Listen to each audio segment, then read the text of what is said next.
Assalamualaikum warahmatullahi wabarakatuh. Perkenalkan, saya Sylvia Adimiharta dengan NIM 11920600097 dari kelas 5C Program Studi Pendidikan Biologi Fakultas Tarbiyah dan Keguruan Universitas Islam Negeri Sunan Gunung Jati Bandung. Pada kesempatan kali ini saya akan melakukan sebuah praktikum yang berjudul Alat Indra sebagai pemenuhan dari tugas praktikum fisiologi hewan yang diampu oleh Ibu Haja Asrianti Masud SSI MPD dan asisten praktikum Teh Diva Nur Wulandari. Landasan praktikum pada kali ini yakni perangsangan suatu reseptor atau alat indera akan memberikan informasi kepada sistem saraf untuk mengenal keadaan sekeliling, sehingga tubuh dapat segera menyesuaikan dengan keadaan yang baru. Nah, penyesuaian ini diperlukan untuk mempertahankan kelangsungan hidup dari suatu makhluk hidup. Sedangkan alat indera di sini adalah alat yang ada pada tubuh manusia yang berfungsi untuk mengenal keadaan luar. Hal ini dikatakan oleh Mega Iswari tahun 2018 di halaman 11 bukunya. Nah, yang pertama ada alat indera penglihatan, yakni pada mata. Disebut juga fotoreseptor karena mata sangat peka terhadap rangsangan cahaya. Mata merupakan indera khusus yang mampu menerima gambar visual. Selanjutnya gambar tersebut dibawa ke otak. Kemudian alat indera yang kedua ada pendengaran, yakni telinga. Alat untuk menerima getaran yang berasal dari benda bergetar sehingga memberikan kesan suara. Nah, terdiri dari 3 bagian, yakni luar, tengah, dan dalam. Selanjutnya ada indera peraba atau kulit. Pada dermis terdapat reseptor untuk panas, dingin, dan tekanan yang kuat. Nah, masing-masing reseptor ini adalah corpuscula panici, kemudian ada corpuscula ruffini, ada juga corpuscula meissner, dan lempeng Merkel. Alat indera selanjutnya yakni pembau pada hidung. Manusia mendeteksi bau dengan menggunakan reseptor yang terletak pada kedua epitel olfaktori. Nah, sel-sel penciuman memiliki rambut halus di mana rambut-rambut itu dihubungkan oleh urat saraf olfaktori menuju ke pusat penciuman bau di otak. Yang terakhir ada indera pengecap pada lidah. Nah, daerah sensasi rasa manis terletak di bagian depan, rasa asin di bagian tepi, rasa asam di bagian kedua sisi lidah, dan rasa pahit di bagian tengah belakang lidah. Terdapat 3 papil pengecap pada lidah ini, yaitu yang pertama ada bentuk batang, bentuk seperti huruf V, dan bentuk seperti palu. Hal ini dikatakan oleh Irchin Suprihatin pada tahun 2013 di halaman 5. Adapun tujuan dari praktikum kali ini, yang pertama untuk mengetahui luas daerah yang dipengaruhi oleh bintik buta, dan yang kedua untuk menentukan kepekaan terhadap rasa. Adapun alat dan bahan yang digunakan, alatnya terdiri dari kertas HPS atau manila, penggaris, tusuk gigi, spidol, cutter atau pisau, dan piring. Sedangkan bahan yang digunakan adalah apel dan jahe. Yang pertama yakni sediakan kertas manila dengan ukuran 3x14 cm. Buatlah tanda positif dan tanda titik dengan garis tengah 2 mm pada kertas dengan jarak sejauh 10 cm. Selanjutnya, peganglah kertas dengan tangan kiri sejauh 50 cm di depan mata dan tanda titik dipasang di sebelah dalam. Pusatkan pandangan mata kiri pada titik dan mata kanan ditutup. Kemudian selanjutnya dengan mata kiri tetap berpusat pada titik, dekatkan kertas secara perlahan-lahan hingga tanda positif hilang dan tampak kembali. Ukurlah dan catatlah ke dalam tabel pada jarak berapa tanda positif hilang dan pada jarak berapa tanda positif tampak kembali. Ulangi percobaan sebanyak 3 kali, kemudian balikkan, letak tanda titik dan ulangi prosedur yang sama pada mata sebelah kanan.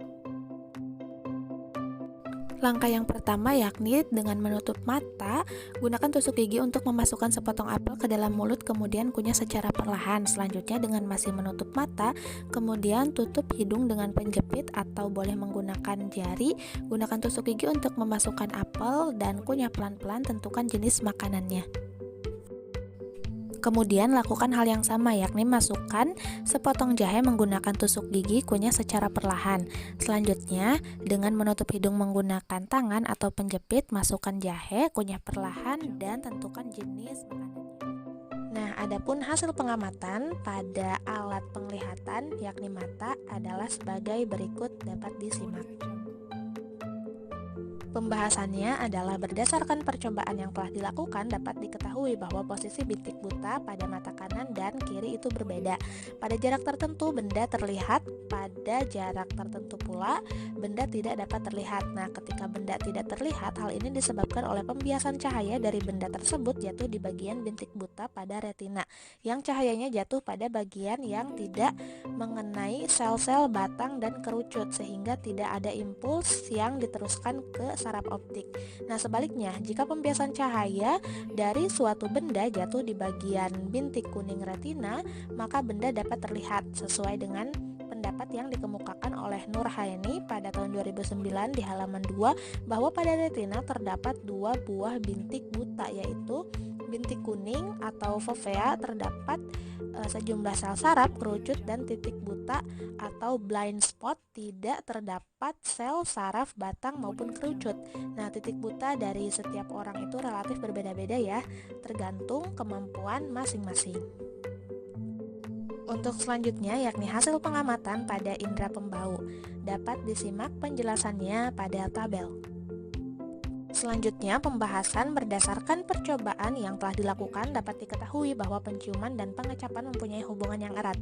Pembau dan pengecap saling bekerja sama sebab rangsangan bau dari makanan dalam rongga mulut dapat mencapai rongga hidung dan diterima oleh reseptor olfaktori. Nah, sesuai dengan pendapat Rahmawati pada tahun 2008 bahwa yang sensitif terhadap indera penciuman terletak di bagian atas rongga hidung. Dalam percobaan ini menggunakan buah apel dan jahe sebagai sumber bau dan rasa. Hasilnya, ketika hidung ditutup tidak bisa merasakan bahan tersebut, melainkan bisa merasakannya jika hidung tidak ditutup.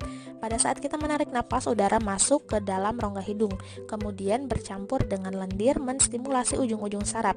Impuls ini diteruskan ke saraf pembau dan akhirnya diinterpretasikan sebagai pengecapan. Pada latihan soal nomor 1, apa yang dapat kamu katakan tentang positif dari hasil pengamatan?